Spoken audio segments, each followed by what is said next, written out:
तर सगळ्यात आधी फ्रेंड्स तुम्ही फोर टक्स ब्लाऊजचं फिटिंग आणि फिनिशिंग बघू शकता। आपले जे फोर टक्स आहेत एकदम प्रॉपर आणि परफेक्ट असे बसलेले आहेत आणि विदाऊट क्रॉस पट्टी शिवाय सुद्धा हा फोर टक्स जो आहे खूप छान बसतो। समजा जर तुमच्याकडे कापड कमी असेल तर तुम्ही या पद्धतीचा जो फोर टक्स आहे म्हणजे बिना क्रॉस पट्टीचा जो फोर टक्स आहे अगदी इझिली स्टिचिंग करू शकता। आणि काय होतं की बऱ्याच वेळेला मला भरपूर कमेंट येत आहेत की फोर टक्स मध्ये जे आहे मार्जिनचा खूप प्रॉब्लेम होतो, फोर टक्स ब्लाऊज मध्ये मार्जिन अजिबात राहत नाही। सो ते पण आज आपण आजच्या व्हिडिओमध्ये जे डाऊट आहेत क्लिअर करणार आहोत। तर आता सगळ्यात आधी जर तुम्हाला परफेक्ट फिटिंग पाहिजे असेल तर ते पेपरवरतीच आपल्याला करायचं आहे। फोर टक्स ब्लाऊजचं म्हणजे 2 इंचाचं फुल आपल्याला मार्जिन जर हवं असेल तर तुम्ही पहिल्यांदा पेपरवरती इथं जे आहे कटिंग करून घ्यायचं आहे।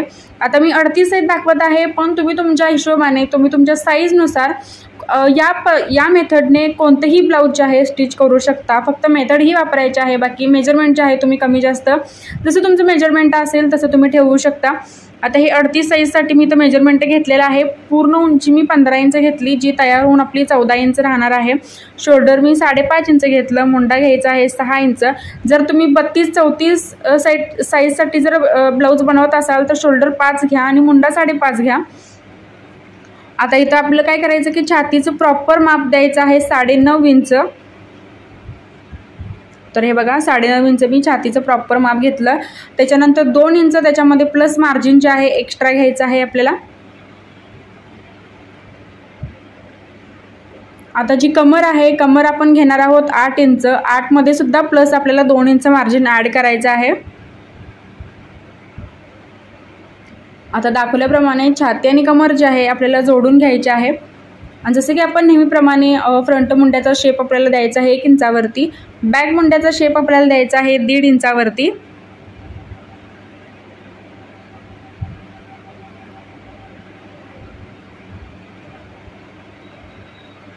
तर हे बघू शकता आपण इथं मार्किंग करून घेतलं। आता शेप सुद्धा तुम्ही बघू शकता की आपल्याला कशा पद्धतीने इथं द्यायचं आहे।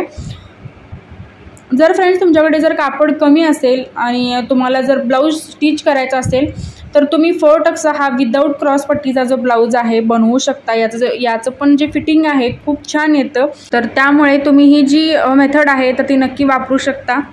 आता गळ्याची जी रुंदी आहे मी घेणार आहे 2.25 इंच। बघू शकता गळा रुंदी मी 2.25 इंच घेतली। त्याच्यानंतर पुढचा जो गळा आहे तो मी घेणार आहे 6.5 इंच। तर तुम्ही तुमच्या हिशोबाने जो तुमचा काही पुढचा गळा आहे तर तो तुम्ही ठेवू शकता। तर मी पुढचा गळा जो आहे 6.5 इंच घेतलेला आहे। त्याच्यानंतर खालून वरती 1 इंच देऊन गळ्याला जो आहे मी थोडासा ब्रॉड असा शेप देणार आहे, कारण मला जे फ्रंटचे गळे असतात तर थोडेसे ब्रॉड हवे असतात आणि मला सुद्धा पर्सनली आवडतो। सो मी थोडासा जो शेप आहे मी बाहेरून असा घेत असतो, त्यामुळे जो गळ्याचा शेप आहे राऊंड आहे नेक तो खूप छान बसतो। तर आता बघा इतकंच आपलं माप जे आहे आपण टाकायचं आहे। आता आपण हे पूर्ण कटिंग करून घ्यायचं। तर आता आपण पेपर इथं कटिंग करून घेऊयात।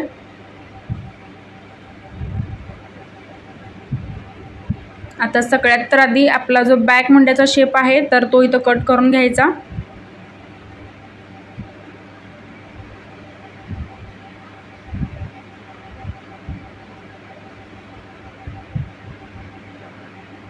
तर हे बघा, त्याच्यानंतर फ्रंट आणि बॅकचे जे पार्ट्स आहेत आपण असे सेपरेट करून घ्यायचे। गळ्याच्या दोन्ही साईडला मी कट्स दिलेला आहे। आता हे बघा दोन्ही पार्ट आपले अगदी व्यवस्थित असे निघलेले आहेत। आपण क्रॉस पट्टीचं इथं माप घेतलेलं नाही, कारण आपण विदाऊट क्रॉस पट्टी हे जे फोर टक्स आहे तर ते बनवणार आहोत।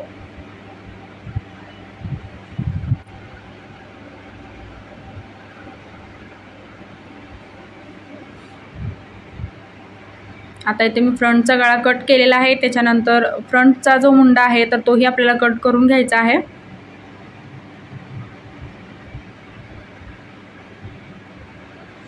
आता इथे बघू शकता मी फ्रंट आणि बॅक अगदी व्यवस्थित असे कट केलेले आहेत। तर या व्हिडिओमध्ये मी स्लीवचं जे कटिंग आहे दाखवलेलं नाही, कारण मग व्हिडिओ जो आहे खूप मोठा होतो, त्यामुळे मी स्लीवचं कटिंग दाखवलेलं नाही। स्लीवचं जर तुम्हाला कटिंग बघायचं असेल तर माझ्या चॅनलवरती भरपूर व्हिडिओ आहेत, हिंदीमध्ये सुद्धा आहेत आणि मराठीमध्ये सुद्धा आहेत। लॉंग स्लीवचे सुद्धा आहेत आणि शॉर्ट स्लीवचे सुद्धा आहेत। सो इथं बघू शकता अस्तर जे आहे मी थोडंसं पातळ घेतलेलं आहे, कारण जो आपला मेन पीस आहे तर तो एकदम जाड आणि ब्रॉकेटमध्ये आहे। सो इथं जे मी अस्तर घेतलेलं आहे तर ते थोडंसं पातळ घेतलेलं आहे। तर तुम्हीही असंच करू शकता। तर तुमचा जर पीस एकदम जाड आणि ब्रॉकेटचा असेल तर तुम्ही एकदम त्याला जे अस्तर आहे हलकं लावायचं आहे। जर तुम्ही जाड लावलं तर ते कापड आणि जे मेन कापड आहे आणि अस्तर जे आहे खूप जाड होतं आणि अंगात घातल्यानंतर सुद्धा आपले ते टोचण्याची शक्यता जास्त असते। सो जर तुमचा मेन कापड जो आहे पीस आहे जर जाड असेल तर तुम्ही या पद्धतीचं जे अस्तर आहे, आता आमच्याकडे 25 रुपये मीटरने भेटतं, ते तुम्ही अस्तर जे आहे लावू शकता। आता मी सगळ्यात आधी बॅक पार्ट इथं जो आहे मी कट करत आहे। बॅक पार्टमध्ये आपल्याला कोणतंच एक्स्ट्रा जे मार्जिन आहे वाढवायचं नाही।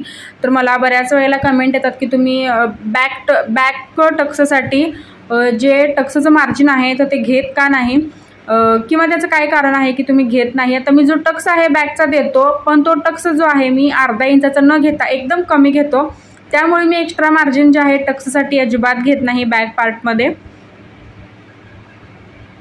आता हे बघा, हा मी बॅकचा जो पार्ट आहे मी असा कट करून घेतलेला आहे, जसा पेपर होता तसाच ठेवून मी असा कट करून घेतलेला आहे। त्याच्यानंतर आता आपण फ्रंट पार्ट जो आहे तर तो इथं ठेवून कट करायचा आहे। आता हा मेन जो आहे पॉईंट आहे आपला ब्लाऊजमधला, की अस्तरवरती हा जो पार्ट आहे आपल्याला ठेवायचा कसा किंवा कोणत्या साईडला आपल्याला किती मार्जिन वाढवायचं आहे हे पहिल्यांदा तुम्ही व्यवस्थित बघा। तर हा जो पार्ट आहे तर तो अशा पद्धतीने मी ठेवलेला आहे, म्हणजे बघू शकता गळ्याची ती जी साईड आहे मी थोडीशी क्रॉसमध्ये केलेली आहे, कारण जर तुमचं शोल्डर प्रॉब्लेम असेल, जर ब्लाऊजचे शोल्डर वगैरे पडत असतील किंवा एखाद्याचं काय होतं की खांदा जो आहे असा गोल टाईप असतो, व्यवस्थित नसतो, तर त्यांनी अशी जी ट्रिक आहे, किंवा तुमचं जर शोल्डर पडू नये विदाऊट नॉट जर तुम्हाला व्यवस्थित ब्लाऊज घालायचं असेल तर तुम्ही या पद्धतीचं जे आहे क्रॉसमध्ये असं ठेवायचं आहे। आणि बघू शकता बॉटमला मी कमरेला 1.5 इंच घेतलेला आहे, कारण 1.5 इंचाचा मी टक्स जो आहे तर तो देणार आहे। सो मी बॉटमला 1.5 इंच घेतलं। आता 4 टक्साच्या ब्लाऊजला बघा दोन्ही साईडला मी 1.5 इंच वाढवलेला आहे।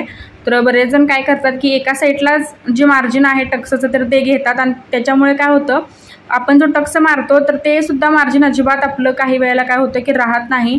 त्यामुळे जर तुम्हाला मार्जिन 2 इंचाचं फुल्ल पाहिजे असेल तर दोन्ही साईडला आपल्याला 1.5 इंच घ्यायचं आहे। आता गळ्याच्या साईडला खाली तर बघू शकता मी 1.5 इंच घेतलं। आता फिटिंगच्या दुसऱ्या साईडला सुद्धा मी 1.5 इंच घेणार आहे। तर हे बघू शकता मी फिटिंगच्या दुसऱ्या साईडला सुद्धा 1.5 इंच घेतलं, आणि या साईडला गळ्याच्या साईडला सुद्धा कमरेला मी खाली 1.5 इंच घेतलेला आहे, कारण मला मार्जिन जे आहे ब्लाऊजमध्ये फुल 2 इंचाचं हवं असतं।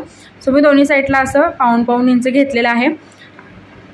आता 4 इंचावरती आपण इथं जो आहे टक्स देणार आहोत।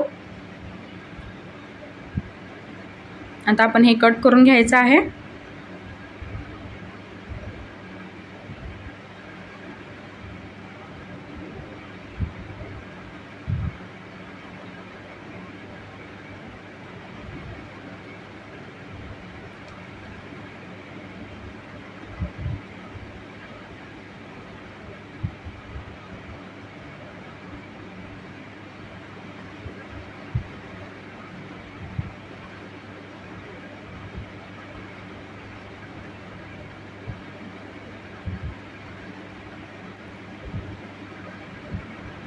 त्याची आपली पॅक साईड होती अस्तरची तर ती सुद्धा आपण अशी कटिंग करून घ्यायची।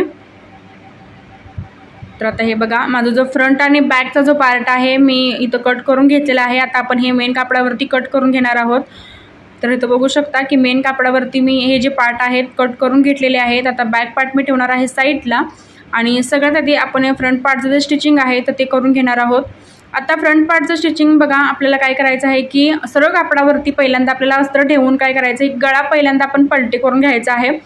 तर जर तुम्ही पायपिंग वगैरे लावणार असाल तर आहे तसं स्टिच करून तुम्ही पायपिंग पहिल्यांदा तुम्ही लावून घेऊ शकता, पण मी ह्याला पायपिंग वगैरे आणि पट्टी वगैरे लावणार नव्हतो, तर त्याच्यामुळे मी सरळ कापडावरती अस्तरचा जो पार्ट आहे ठेवला, आणि गळा जो आहे आतल्या साईडला मी पलटी करून घेतलेला आहे। त्याच्यानंतर त्याला दाबटीप देऊन पूर्ण जे कापड आणि अस्तर आहे मी पूर्ण जोडून घेतलेला आहे याला। आता बघा जो आपला 1.5 इंच होता तर ती साईड आपल्याला सोडायची आहे। आता जे आपण 1.5 इंच एक्स्ट्रा घेतलं होतं तर ते सोडून आपल्याला 4 इंचावरती टक्सचं मार्जिन जे आहे तर ते घ्यायचं आहे। आता तुम्ही म्हणाल कमी साईजसाठी काय करायचं, तर कमी साईजसाठी तुम्ही 3.5 इंचावरती टक्स मारू शकता। उंची जी आहे मी 2.5 इंच घेतली। आता गळ्याच्या साईडचा सुद्धा मी इथं सेंटर पॉईंट घेतला, तर इथं सुद्धा मी 2.5 इंचावरती त्याची उंची घेतली। आता या साईडचा सुद्धा मी सेंटर पॉईंट घेतला, बघू शकता फिटिंगच्या साईडचा सेंटर घेतला. त्याच्यानंतर त्याच्या खाली 1 इंचावरती आपल्याला टक्सचं इथं मार्किंग करायचं आहे. पहिल्यांदा आपण सेंटर काढून मग त्याच्या खाली 1 इंच घेऊन मग अशा पद्धतीने क्रॉसमध्ये थोडीशी लाईन जी आहे आपल्याला इथं ड्रॉ करून घ्यायची आहे. त्याच्यानंतर मुंड्याचा सेंटर पॉईंट आपल्याला काढायचा आहे. तर हा मी मुंड्याचा सेंटर पॉईंट काढला आणि इथून सुद्धा जे आहे आपल्याला असं एकदम सिंपल आणि व्यवस्थित मी तुम्हाला सांगितलेलं आहे, कोणतंच एक्स्ट्रा मार्जिन जे आहे तर ते आपल्याला घ्यायचं नाही.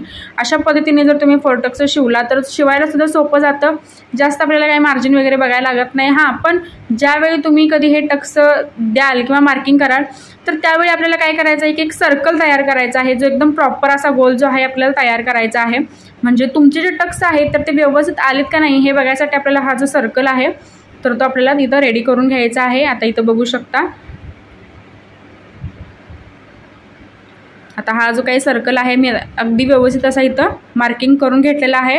आता एक जे आहे माझी जो टक्स आहे एक तो लहान होत होता, सो मी तोही इथं ॲडजस्ट केलेला आहे या सर्कलनुसार, बघू शकता तुम्ही.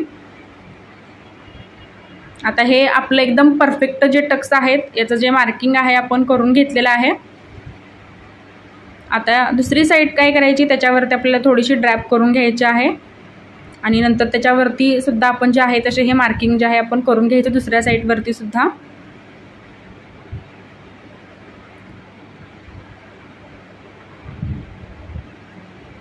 तर हे बघा दुसऱ्या साईडवरती सुद्धा आपण हे जे मार्किंग आहे करून घ्यायचं.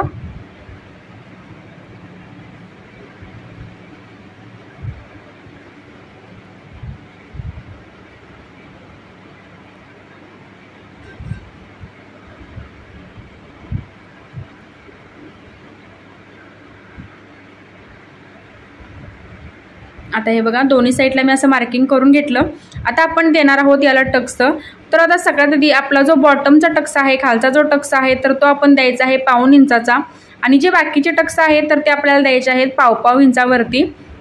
तर ते बाकीचे जे टक्स आहेत आपले 3 टक्स आहेत तर ते 1.25 इंचावरती आपल्याला द्यायचे आहेत आणि एकच टक्स जो आहे आपला बॉटमचा तर तो आपण 1.25 इंचावरती द्यायचा आहे. त्याच्यामुळे जो कफ आहे आतमध्ये खूप छान येतो आणि छातीमध्ये सुद्धा जो आहे चपटी वगैरे अजिबात घातल्यानंतर वाटत नाही. तर इथं बघू शकता तुम्ही आतमध्ये तुम्ही कप बघू शकता, खूप छान असा जो आहे आलेला आहे. आता दुसरी साईडसुद्धा सेम आपण अशी स्टिच करून घ्यायची. बॉटमला आपण 1.25 इंचाचा टक्स दिला, त्याच्यानंतर बाकीचे एकदम 1.25 इंचावरती आपल्याला टक्स द्यायचे आहेत. आणि मी तुम्हाला दाखवणार आहे की आता ह्याचं जे मार्जिन आहे तर ते किती राहिलेलं आहे आपण टक्स देऊन. तर बऱ्याच वेळेला मार्जिन खूप कमी पडतं ब्लाऊजमध्ये. आता याचं जे मार्जिन आहे तर ते सुद्धा एकदम 2 इंच फुल राहतं टक्स दिल्यानंतर सुद्धा.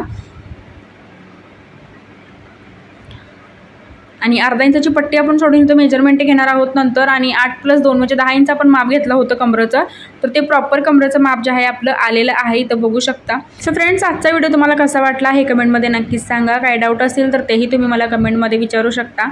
आणि चॅनलवरती जर तुम्ही माझ्या नवीन असाल तर सबस्क्राईब नक्की करा. आणि व्हिडिओ शेवटपर्यंत बघितल्याबद्दल अगदी मनापासून धन्यवाद.